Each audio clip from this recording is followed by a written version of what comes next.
ఇదే RTV app వార్తల్ని క్షణాల్లో చదివే అవకాశం ఉంటుంది. ఒక న్యూస్ పేపర్, ఒక టెలివిజన్ ఛానల్ మీ చేతుల్లో ఎప్పుడూ ఉంటాయి. రెక్కాడితే డొక్కాడని పరిస్థితి. మేము పని చేస్తే కానీ మాకు కడుపు నిండదని చెప్పి వాళ్ళే స్వయంగా ఉపాధి పనిని ఎంచుకున్నారు.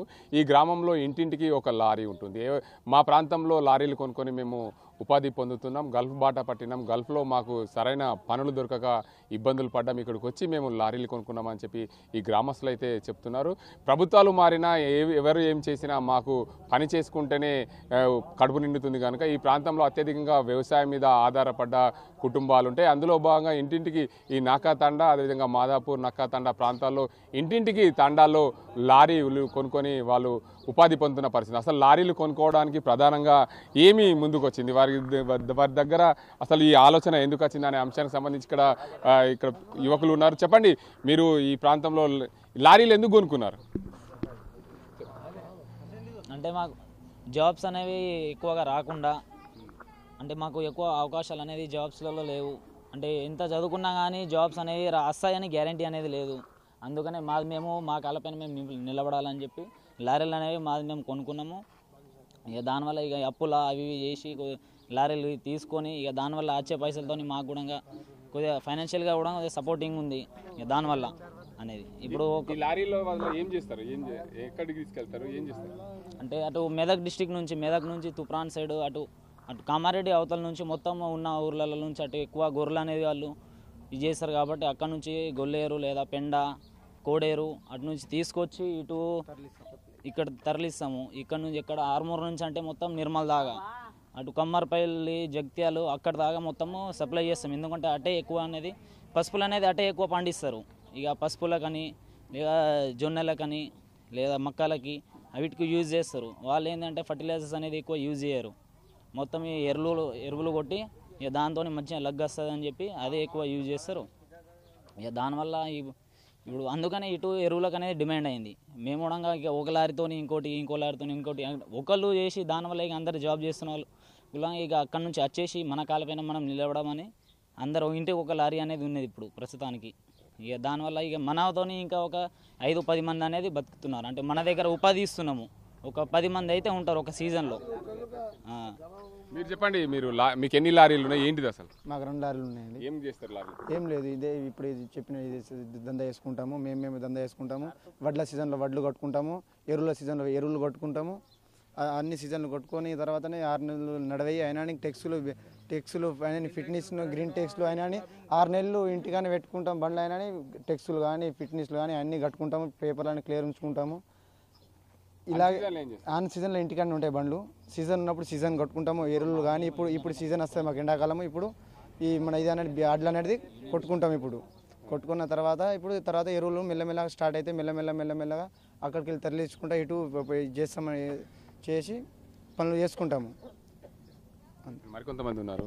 చెప్పండి, మీరు ఈ లారీల వల్ల ఏం వ్యాపారం చేస్తారు? అంటే చాలామంది గల్ఫ్ దేశాలకు వెళ్ళి వచ్చిన పరిస్థితి ఉంది. మీకు ఎన్ని లారీలు, ఏంది అసలు మీ తండాల్లో ప్రతి ఇంటికి ఒక లారీ ఉండడానికి గల కారణాలే? ఒక ఇంటికి 2 అయినా 3 అయినా లారీలు ఉంటాయి ఇక్కడ. ఒక లారీ ఎంబట 5 లేబర్లు, ఒక 2 లారీలు అయితే 10 మంది లేబర్లు. కనీసం ఇక్కడ ఒక 500 కుటుంబాలు ఉంటాయి. 500 కుటుంబాలకు 200 చిల్లర లారీలే ఉంటాయి. అయితే దాదాపు 3,500 మంది వరకు ఉపాధి పొందుతున్నారు ఈ లారీల మీద.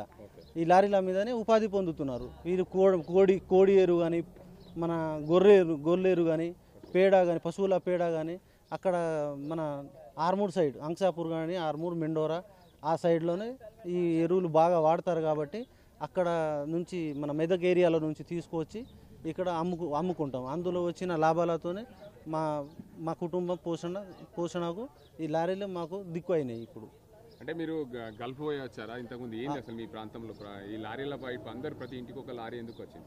ఈ లారీ మా గల్ఫ్ పోయి వచ్చినాం. వేరే దగ్గర డ్రైవర్లు ఉండడం ఎందుకు, మేమే ఒక లారీలు కొనుక్కొని మేమే నడిపించుకోవాలనే ఉద్దేశంతో మేమే లారీలు కొనుక్కున్నాం. అలా కొన్ని రోజులు డ్రైవర్లాగా ఉంచుకున్నాం. అట్లానే మేము నేర్చుకుని మేమే డ్రైవర్ కమ్ ఓనర్ మేమే నడుపుకుంటూ మా ఎంబట ఒక 5-6 లేబర్లను తోలుకోపోతాము. నింపిపించుకుంటాము. అక్కడ తోడిపించుకుంటాము. అందులో వచ్చిన లాభాలతో మా వీళ్ళు గడుస్తుంది. అంటే ఇప్పుడు ఎరువుల పని అయిపోయిన తర్వాత మిగతా సమయంలో ఏం చేస్తారు? ఎరువుల పని అయిపోయిన తర్వాత మిగతా సమయంలో FCI ఉంటుంది. ఎఫ్సిఐ నుంచి గోదాం మన బియ్యం తరలిస్తుంటాం. మళ్ళీ ఇంకొకటి మందులు తరలిస్తుంటాం. వ్యాగిన్ వస్తాయి కదా, ఆ వ్యాగిన్లోకి వెళ్ళి మందులు తరలిస్తున్నాం, ఫర్టిలైజర్స్ ఏ గ్రామానికి ఏ సొసైటీలకు వీటికి తీసుకోపోతాం. మళ్ళీ ప్యాడీ సీజన్ వస్తుంది కదా, ఆ ప్యాడీ సీజన్ అప్పుడు కూడా ఈ చుట్టుపక్కల ప్రాంతాలను ప్యాడీని కూడా రైస్ మిల్లులకు వాళ్ళకు తరలిస్తూ ఉంటాం. అంటే ఇప్పుడు మీ ప్రాంతంలో బర్రెలు ఇట్లా వాటి అన్నింటిని కూడా తీసుకొచ్చి అమ్ముతూ ఉంటారా ఈ లారీలలో? లారీలలో తీసుకురాము. ఆన్ సీజన్ ఉన్నప్పుడు ఆ బర్రెల వ్యాపారం కూడా చేస్తాం మేము. ఆ బర్రెల వ్యాపారం చేస్తూ మా దగ్గర చాలా బర్రెలు ఉంటాయి. రైతులకు అవసరమైన బర్రెలు ఇక్కడ దొరుకుతుంది. మళ్ళీ పేడ బర్రెలు ఎక్కడ చాలా ప్రాంతాల నుంచి ఇక్కడికి వచ్చి బర్రెలు కొని తీసుకోపోతారు. మా దగ్గర నుంచి మంచి క్వాలిటీ బర్రెలు ఉంటాయి, తీసుకొని పోతే మహారాష్ట్ర నుంచి మన అక్కడ చాలా ఊర్ల నుంచి వస్తూ ఉంటారు ఇక్కడికి. మొత్తంగా చూసుకోవచ్చు, మాకు అన్ సీజన్లో మాకు 3,000 కుటుంబాలు ఉంటాయి. ప్రతి ఇంటికి ఒక లారీ చొప్పున ఉంటుంది. ఇక్కడ ఈ ప్రాంతంలో 500 కుటుంబాలు, 3,000 మంది జనాభా ఉంటారు. 500 కుటుంబాలు ఉంటాయి. ప్రతి ఇంటికి ఒక 2-3 లారీల చొప్పున మా ప్రాంతంలో ప్రతి ఒక్కరికి మేము ఒక లారీ వెంబట 5గురికి ఉపాధి అందిస్తున్నాం. దీనివల్ల మేము ఉపాధి పొందుతున్నాం. మా సొంతంగా లారీల యజమానులమే. ఒకప్పుడు మేము అప్పు చేసి లారీలు కొనుక్కున్న పరిస్థితి. ఇప్పుడైతే మేము ఇంటికి 1-2 చొప్పున ఉన్న అరెకరం భూమి లాంటివి అమ్మి దానికి అంతటి కూడా పెట్టుబడి పెట్టి మేమైతే వ్యాపారం చేసుకున్నాం. ఎవరో వస్తారు ఏదో చేస్తారని కాకుండా ఆర్మూర్ ప్రాంతంలో అత్యధికంగా ఎరువులు వాడతారు. పసుపు, మొక్కజొన్న, ఎర్రజొన్న పంటలకు కూడా ఎరువులు వేస్తుంటారు. కాబట్టి ఈ ప్రాంతంలో ఎరువులకు అధికంగా డిమాండ్ ఉంది. డిమాండ్ ఉన్న నేపథ్యంలో మేము ఉమ్మడి మెదక్ జిల్లాలోని సంగారెడ్డి, జోగిపేట, అటు తూప్రాన్ తదితర ప్రాంతాలు, మరోవైపు కామారెడ్డి జిల్లాలోని మద్నూర్, జుక్కల్ ప్రాంతాల నుండి కూడా ఎరువులు తీసుకొచ్చేది మేక ఎరువు, దాంతోపాటు కోళ్ళ ఎరువు, పశువుల ఎరువులు అన్నీ కూడా తీసుకొచ్చి ఆర్మూర్ ప్రాంతాల్లో అమ్ముతుంటాం. దానికి సంబంధించి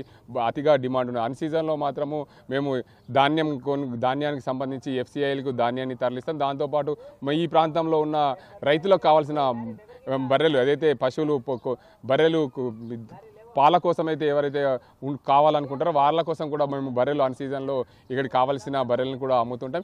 ఏదేమైనప్పటికీ ఎవరో వస్తారు ఏదో చేస్తారని ఎదురు చూడకుండా మా కాళ్ళపైన మేము నిలబడ్డాం. మా తండాల్లో సుమారు 500 కుటుంబాలు ఉంటాయి. 500 కుటుంబాలకు ఇంటికి ఒకరు చొప్పున లారీ ఉంది. దీనివల్ల ప్రతి ఒక్కరికి మేము ఒక లారీ ఎంబట కూడా 5 నుంచి 10 మందికి ఉపాధి అందిస్తున్నామని చెప్పి ఈ తండావాసులు చెప్తున్నారు. ఇది ఇక్కడ పరిస్థితి. కెమెరా పర్సన్ అజీంతో గంగారెడ్డి, RTV నిజామాబాద్. మరిన్ని వీడియోస్ కోసం ఛానల్ ని సబ్స్క్రైబ్ చేయండి. లేటెస్ట్ అప్డేట్స్ కోసం వాట్సాప్ ఛానల్ ని ఫాలో చేయండి. అండ్ లింక్ డిస్క్రిప్షన్ లో ఉంది.